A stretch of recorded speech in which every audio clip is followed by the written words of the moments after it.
Group studies government এক্সামে আপনাদের স্বাগত। ম্যাট্রিক্স, জিকে, জিআই প্রত্যেকদিন আপডেট পাওয়ার জন্য চ্যানেলটি সাবস্ক্রাইব করুন। ধন্যবাদ। Welcome to group studies government exam. বন্ধুরা, আমরা একটি নতুন মক টেস্ট নিয়ে চলে এসেছি। Online mock test quiz contest পর্ব নাম্বার 30। তো তোমরা ভিডিওটি পুরোটি স্কিপ না করে দেখো এবং প্রত্যেকটি কুইজে পার্টিসিপেট করে নিজেদের স্কোরটি কমেন্ট করে জানাও। সো ভিডিওটি শুরু করা যাক। শুরু করার আগে বলবো, যারা নতুন আছো তারা অবশ্যই চ্যানেলটি সাবস্ক্রাইব করতে ভুলবে না। ভিডিওটি ভালো লাগলে ভিডিও শেষে অবশ্যই লাইক বাটনটি ক্লিক করে নিজেদের ফিডব্যাকটি কমেন্টসের মাধ্যমে জানাবে। সো আজকের অনলাইন মক টেস্টটি শুরু করা যাক। 1 নম্বর যে কোশ্চিন রয়েছে সেটি হলো, ভারতের বৃহত্তম প্রতিবেশী রাষ্ট্র কোনটি? অপশান এ চীন, option B Pakistan, option C Nepal, option D Sri Lanka. ভারতের বৃহত্তম প্রতিবেশী রাষ্ট্র কোনটি? তো তোমরা কোশ্চিন নাম্বার 1 দিয়ে কমেন্টসের মাধ্যমে জানাও। ভারতের বৃহত্তম প্রতিবেশী রাষ্ট্রটি হলো চীন। অপশান এ হবে রাইট অ্যান্সার। যারা যারা কমেন্টসে অপশান এ করেছো তাদের অ্যান্সার সঠিক আছে। ভারতের বৃহত্তম প্রতিবেশী রাষ্ট্র হলো চীন। সো আমরা নেক্সট কোশ্চেনে চলে যাচ্ছি। 2 নম্বরের কোশ্চেন বলছে, ভারতের প্রথম ইলেকট্রিক ট্রেন চালু হয় কত সালে? অপশান এ 1905 খ্রিস্টাব্দে, অপশান বি 1925 খ্রিস্টাব্দে, অপশান সি 1975 খ্রিস্টাব্দে, অপশান ডি 1985 খ্রিস্টাব্দে। ভারতে প্রথম ইলেকট্রিক ট্রেন চালু হয় কত সালে? প্রথম ইলেকট্রিক ট্রেন চালু হয় 1925 খ্রিস্টাব্দে। অপশান বি হবে রাইট অ্যান্সার। 2 নম্বর কোশ্চেন অপশান বি। নেক্সট 3 নম্বর কোশ্চেনে কি বলছে, কলকাতা বিশ্ববিদ্যালয় কবে স্থাপিত হয়? অপশান এ 1846 খ্রিস্টাব্দে, অপশান বি 1855 খ্রিস্টাব্দে, অপশান সি 1857 খ্রিস্টাব্দে, অপশান ডি 1856 খ্রিস্টাব্দে। কলকাতা বিশ্ববিদ্যালয় কবে স্থাপিত হয়? কলকাতা বিশ্ববিদ্যালয় স্থাপিত হয় 1857 খ্রিস্টাব্দে। অপশান সি হবে রাইট অ্যান্সার। 1857 খ্রিস্টাব্দে কলকাতা বিশ্ববিদ্যালয় স্থাপিত হয়। সো নেক্সট 4 নম্বর কোশ্চেনে কি বলছে? 4 নম্বর কোশ্চেনে বলছে, ডিরোজিওর ছাত্রগণ কি নামে পরিচিত?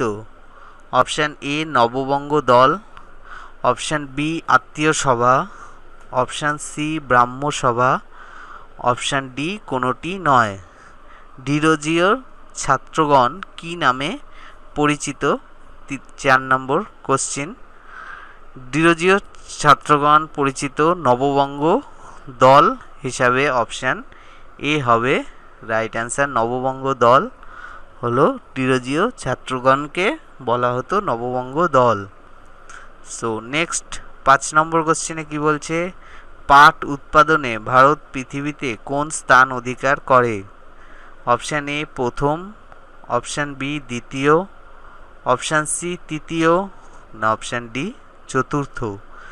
পাট উৎপাদনে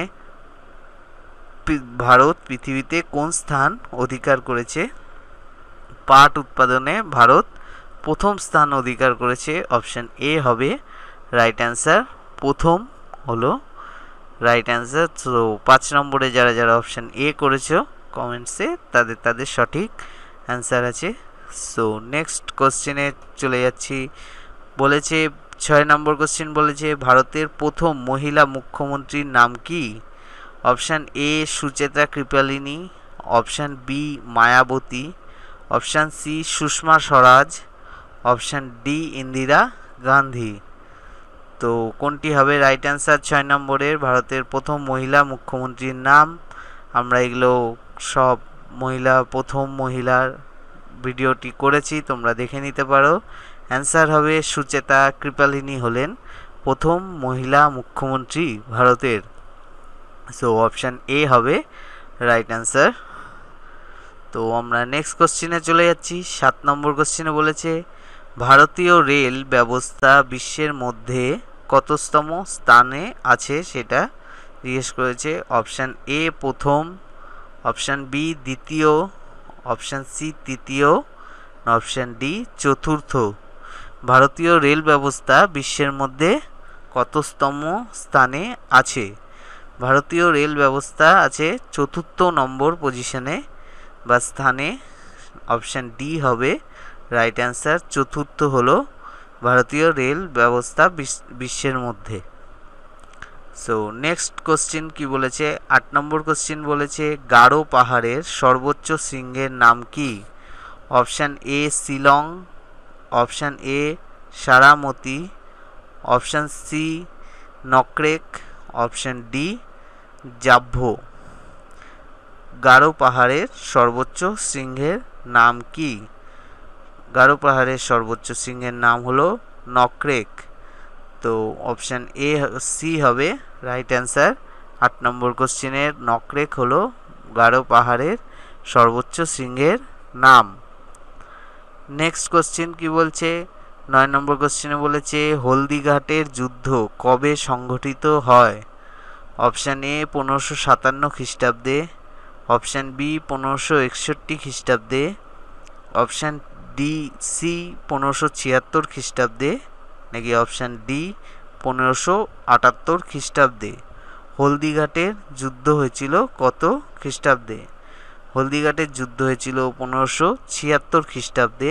অপশান সি হবে রাইট অ্যান্সার। 1576 খ্রিস্টাব্দে হয় হলদিঘাটের যুদ্ধ। তো আজকের ভিডিওর লাস্ট কোশ্চেন 10 নম্বর কোশ্চেনে আমরা চলে যাব। যাওয়ার আগে তোমাদেরকে রিকোয়েস্ট করব, ভিডিওটি ভালো লাগলে অবশ্যই লাইক বাটনটি ক্লিক করতে ভুলবে না এবং কমেন্টের মাধ্যমে জানাবে কেমন লাগলো। আর জিকে জিআই এর আরও আপডেট পাওয়ার জন্য চ্যানেলটি সাবস্ক্রাইব করে নেবে যদি তুমি নতুন হও। সো নেক্সট কোশ্চেনে আমরা চলে যাচ্ছি। 10 নম্বর কোশ্চেনে বলেছে ভারতের ক্ষুদ্রতম প্রতিবেশী রাষ্ট্র কোনটি? Option A Bangladesh, option B মালদ্বীপ, অপশান সি মায়ানমার, না অপশান ডি শ্রীলঙ্কা। ভারতের ক্ষুদ্রতম প্রতিবেশী রাষ্ট্র কোনটি? ভারতের ক্ষুদ্রতম প্রতিবেশী রাষ্ট্র হলো মালদ্বীপ, অর্থাৎ অপশান বি হবে রাইট অ্যান্সার। যারা যারা 10 নম্বর কোশ্চেনে অপশান বি করেছো তাদের অ্যান্সার সঠিক আছে। সো নিজেদের স্কোরটা অবশ্যই কমেন্টের মাধ্যমে জানাও। আর টার্গেট করছি 10টি সাবস্ক্রাইবারের। সো আর 10 জন সাবস্ক্রাইব নতুন যারা আছো তারা অবশ্যই চ্যানেলটি সাবস্ক্রাইব করে দাও আর বেল আইকনটি ক্লিক করতে ভুলো না, যাতে নতুন জিকে জিআই এর আপডেট আসলেই তোমরা সাথে সাথে পেয়ে যাও। সো দেখা হচ্ছে নেক্সট ভিডিওতে। সাথে থাকার জন্য অসংখ্য ধন্যবাদ। Thank you. तो गाइज ये है नीचे रेड कलर का सब्सक्राइब का बटन। इसको आपने कुछ नहीं करना, आपने सिर्फ ऐसे करके अपने हैंड से ऐसे प्रेस कर देना है। रेड कलर का है वो ग्रे हो जाएगा एंड देन उसके बाद सामने ही आपका बेल आइकन है, आपने उस बेल आइकन को ऐसे करके प्रेस कर देना है और फिर आपको जो भी मेरी अगली वीडियोस हैं उसकी नोटिफिकेशन आ जाएगी सबसे पहले। सो गाइज फटाफट से नीचे जो सब्सक्राइब है उसको दबा दे और बेल आइकन को भी दबा दे ताकि आपको जो भी मेरी आगे वीडियोस हैं उसकी नोटिफिकेशंस मिलती रहे।